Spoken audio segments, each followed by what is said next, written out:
Mapagpalang araw po mga kakalingap at mga ka-viewers.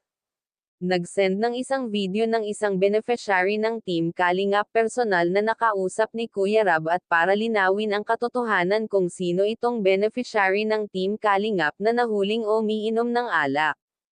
Sino naman kaya ito mga kakalingap? Yan po ang pag-uusapan natin ngayon sa video na ito mga kakalingap.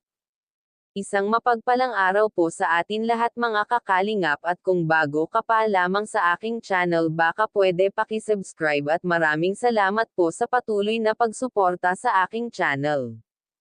At kung ano ang magiging desisyon ni Kuya Rab dito sa beneficiary niya na nagwawaldas nga ng pera na binibigay niya. Yan po ang pag-uusapan natin ngayon mga kakalingap.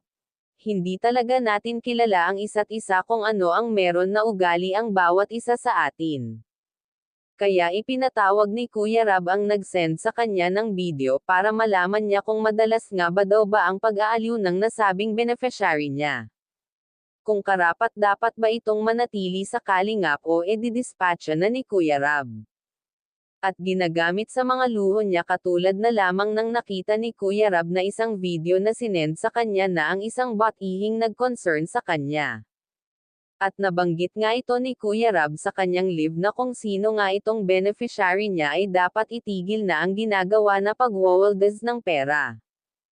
Hindi na nga pinangalanan ni Kuya Rab itong beneficiary niya para sa kanyang dignidad baka sakaling mabago pa ang takbo ng kanyang isip sa pamamagitan ng pagpapayo ni Kuya Rab. Marami po ang mga beneficiary ng Team Kalingap na naghahangad ng mabuting buhay.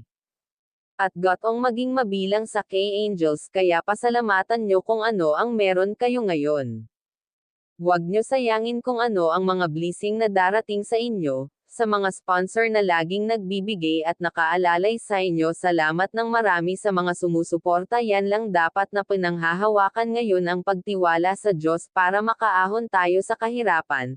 Kaya wag nga po pala natin kalilimutan suportahan ang ama ng kalingap na si Val Santos Matubang at hanggang dito na lamang ang ating mixing reaction. Again, maraming salamat sa panonood.